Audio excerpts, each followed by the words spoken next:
The plain-spoken admission of facts is usually refreshing.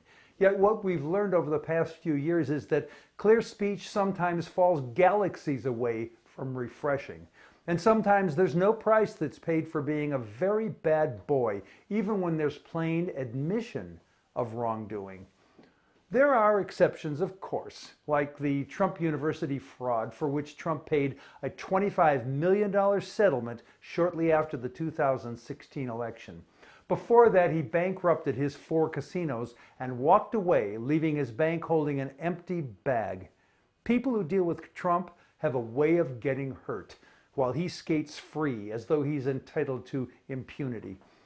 So far, as candidate and president, Trump has gotten away with nearly everything, including his wrongdoing that's been on public display and his admitting to the facts of his wrongdoing, like his quid pro quo manipulation of the president of Ukraine and his inviting China to interfere with our 2020 election, and so much more.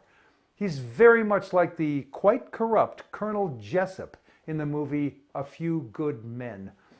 Jessup's attitude is the same as Trump's, the assumption that he can justify anything, including manslaughter, brag about it, and get away with it. Go ahead and watch the 4-second clip in the written post. You'll remember the scene. Consider that Jessup's playing fast and loose with the law at last caught up with him. This time, his plain-spoken admission of the facts didn't allow him to get away with his criminal actions, and he went to jail. Now Trump is on the way to being impeached, in large measure because of his plain-spoken admission of his wrongdoing. It remains to be seen if he'll be convicted in the Senate. In the end, though, conviction or not, he will be indicted for a lot of crimes, and he will go to jail. What goes around comes around, and the universe always balances things out.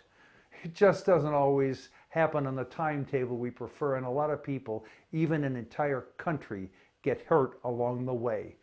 Nevertheless, Trump is on the way to getting what he has long deserved.